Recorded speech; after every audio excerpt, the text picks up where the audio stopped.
Hey YouTubers, it's Charlie. This is going to be my Legends of Tomorrow finale video. I know you have a whole bunch of questions about the big twist and what's going on with Season 3, so I'll try to explain everything. Just careful for spoilers if you haven't seen it yet. If you're new to the channel, I do DC and Marvel videos every week. Be sure to subscribe to get everything. I'm even doing a reverse Flash ring giveaway that I'll explain at the end of the video. But there are a whole bunch of Doctor Who level crazy twists with time travel, so I'll explain how some of the dead characters are still alive and the difference between Rick and Morty theory of the multiverse and multiple dimensions in the way the show is treating it. Because within Legends of Tomorrow, even though we've done multiverse with the Flash, they've only been in this universe. So like when all the reverse Flashes showed up later in the episode, those are all from different points in his own timeline. They're not from different dimensions. So I'll explain that when we get to that part of my top 10 WTF list. So here we go. Number 10, Unshrinking the Waverider. You get Heatwave shaking it, just a lot of comedy of them using Ray's suit to power it back up. And we see a whole bunch of Star Labs as they crash it through the roof. It looks a lot like Season 1 Star Labs from The Flash. The way they light it, the way everything looks. I guess you could say that's an Easter egg for Reverse Flash from Season 1, even though technically that was Harrison Wells' Reverse Flash. And the way they ended the episode was almost exactly like the Reverse Flash's death during Flash Season 1 finale. So there were a lot of parallels in this version of reality that Reverse Flash created for himself in that Season 1 version of the show.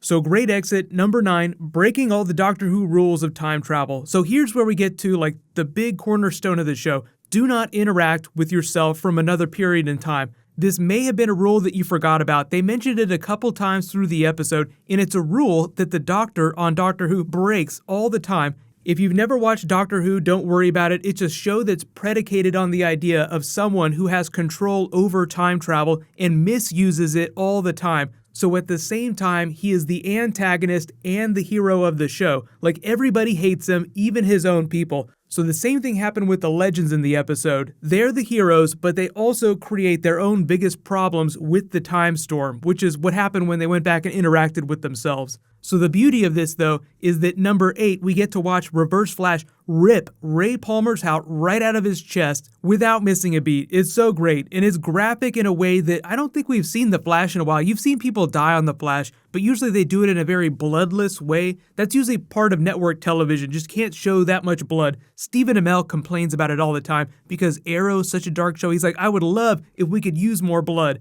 So this version of the Reverse Flash is the version from the future that just followed them back after he realized what they did. So he's breaking all these time travel rules too. So just in the back of your mind, if you're like, hey, wait a minute, isn't the Black Flash still locked up? Isn't he going to be coming for him? It's just one of those hanging plot threads you get more and more excited about. Like, you know they have to address it at some point. They teed it up in last week's episode. Like, he's locked up in there. Somehow he's got to get out. No comic book villain is ever this powerful without getting the rug pulled out from under them. So the next big twist, number 7, Legends versus Legends. They sort of figure out what the future versions of themselves are doing and they face off. They wind up on the ship together. That creates the time storm. There's a lot of awkward comedy. Heatwave versus Heatwave. I wonder what you would look like with all your teeth punched out. They answer all the awkward questions about the versions of them that aren't there. Like, hey, what happened to me from the other timeline? So Martin Stein is still in the future working for Reverse Flash. They say he's good as dead. Ray just got his heart ripped out. And Vixen was killed by Captain Cold. So there's sort of that awkward long pause.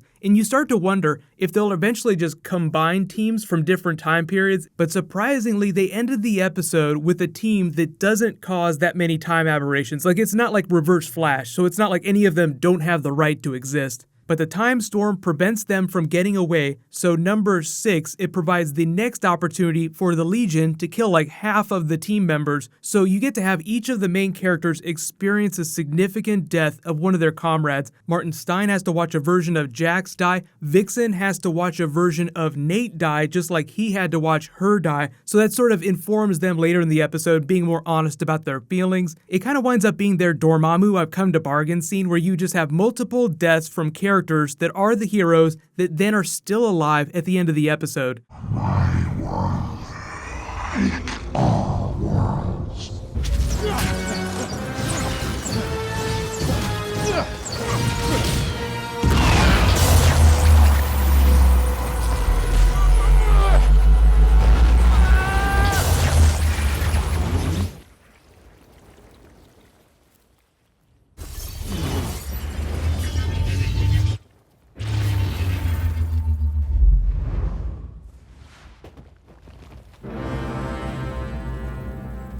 Dormammu, I've come to bargain.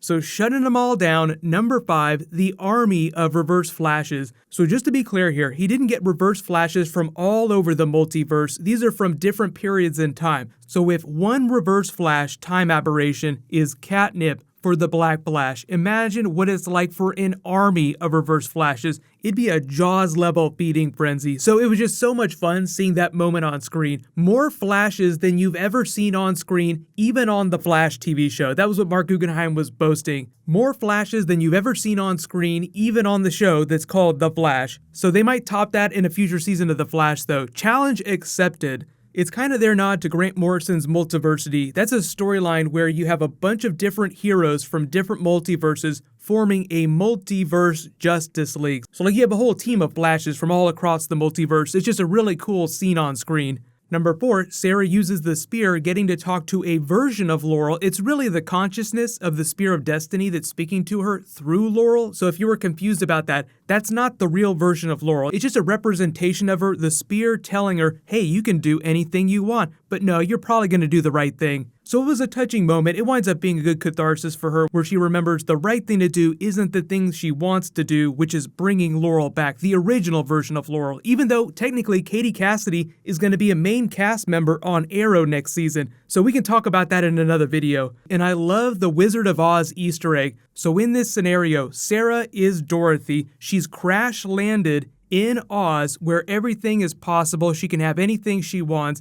but she recognizes that the right thing to do is to go back to the real world, which, then they pass it off to Vixen. Like they have that moment where she puts the ruby slippers that Nate gave her as she decides to stay on the Wave Rider. So there was a nice Wizard of Oz thing going through the episode.